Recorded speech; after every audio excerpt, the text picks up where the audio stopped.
नमस्कार, मैं आरडी भारती और आप देख रहे हैं बिहारी सुल्तान। जब से वन नेशन वन इलेक्शन की बात हुई है, सरगर्मी बढ़ गई है।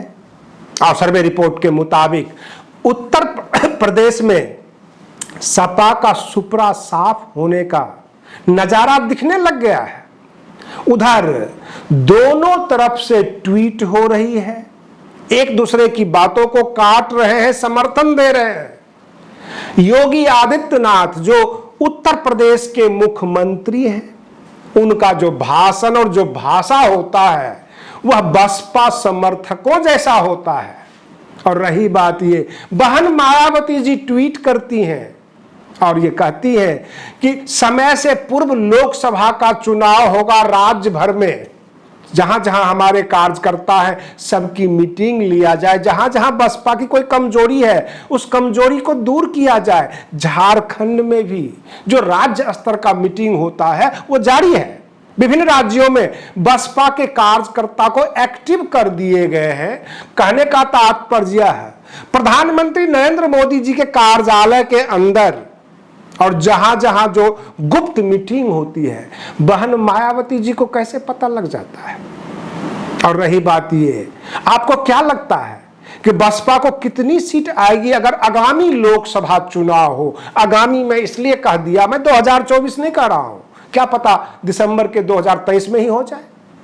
और रही बात ये, जो जो बीजेपी की गुप्त स्ट्रेटजी होती है, जो जो करने वाले होते हैं विपक्ष के साथ, बहन जी पहले ही चौकन्ना हो जाती है, अलर्ट हो जाते हैं। ये राजनीतिक दूरदर्शिता है। या आने वाले समय में भाजपा के साथ गठबंधन, हम कुछ नहीं कह सकते।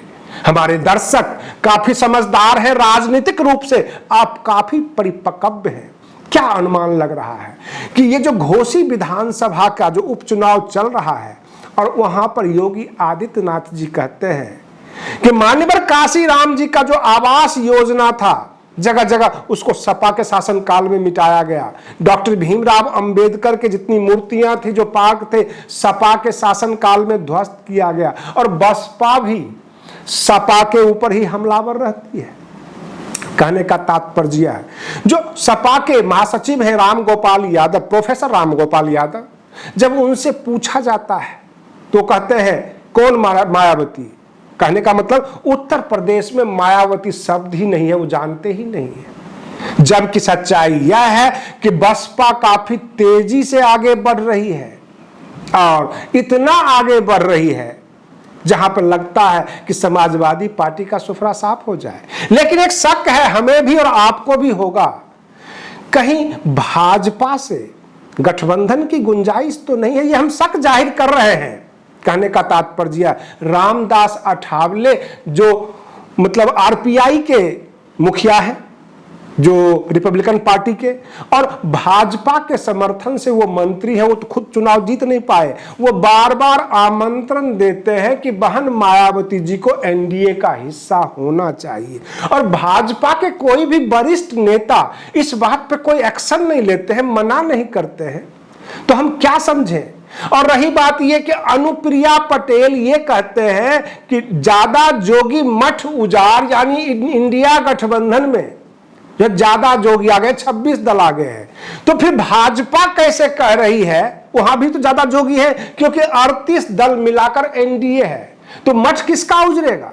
और रही बात ये, प्रधानमंत्री नरेंद्र मोदी जो 17 सितंबर से ये एक विशेष सत्र का आयोजन किया है, वन नेशन वन इलेक्शन, तो हम क्या मान लें कि इसमें किसका किसका नुकसान हो सकता है? उधर अरविंद केजरीवाल बड़ी चीख रहे हैं, चिल्ला रहे हैं और स्टेज से ये कह रहे हैं कि वन नेशन वन इलेक्शन से जनता को क्या मिलेगा? वन नेशन वन एजुकेशन होना चाहिए, वन नेशन वन इलाज होना चाहिए। वन नेशन वन इलेक्शन से आम जनता को कुछ मिलने वाला नहीं है। यह तो खामखा जितने भी राज्य में चुनाव हारने वाले हैं उसकी असेंबली डिसॉल्व करके और लोकसभा चुनाव की तैयारी कर रहे हैं। जबकि बहन मायावती जी न किसी के ऊपर कोई आरोप लगा रही है, ना कुछ बोल रही है, ना कोई प्रतिक्रिया दिया है वन नेशन वन इलेक्शन का, और अपने कार्यकर्ताओं को तेज कर दिया है। अपने कार्यकर्ताओं से यह कह दिया है कि समय से पूर्व चुनाव होगा आप चौकन्ना हो जाइए, व्यवस्था कर लीजिए।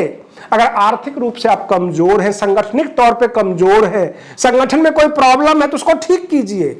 इसका मतलब क्या हुआ कि गुप्त संदेश भाजपा के ऑफिस से बहन जी के ऑफिस तक आ रहा है और बहन जी को रास्ता दिया जा रहा है सत्ता के तरफ से।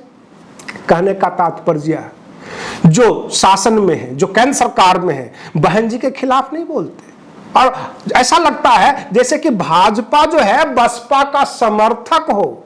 और रही बात ये, 3-4 बार तो ये मुख्यमंत्री भी रह चुके हैं भाजपा के समर्थन से। बहन मायावती जी पहले ही साफ कर चुकी है अपने ट्विटर से कि हम किसी के साथ नहीं जा रहे हैं, ना एनडीए के साथ ना इंडिया के साथ। लेकिन भविष्य में भाजपा और बसपा एक साथ, चाहे पोस्ट पोल अलायंस बन जाए, यानी चुनाव के बाद अलायंस बन जाए। हो सकता है एक दोस्ताना संबंध होता है कि जहां जहां बसपा के कैंडिडेट होंगे भाजपा अपना कमजोर कैंडिडेट दे दे इनको जिताने के लिए। अगर बसपा के पास काफी सारी अच्छी बहुमत आ जाती है, भाजपा इनसे समर्थन लेके सरकार बनाती है, भाजपा बसपा एक जगह आ जाती है, क्या बहुजन समाज का भला होगा? जो खोए हुए हक अधिकार हैं, जो जुल्म सितम होते हैं, क्या रुकेंगे? बहन मायावती जी भाजपा से लड़ झगड़ कर अपने समाज के लिए कुछ कर पाएंगी? आपका एक महत्वपूर्ण कमेंट्स हम चाहते हैं, क्योंकि जो दिशाएं दिख रही है, जो हालात दिख रहे हैं, ऐसा लग रहा है कि आगामी सरकार में बहन मायावती जी होंगी और बड़ी ताकत के साथ होंगी। आप बने रहिए बिहारी सुल्तान चैनल पर। हम फिर मिलते हैं अगले वीडियो में, तब तक के लिए धन्यवाद।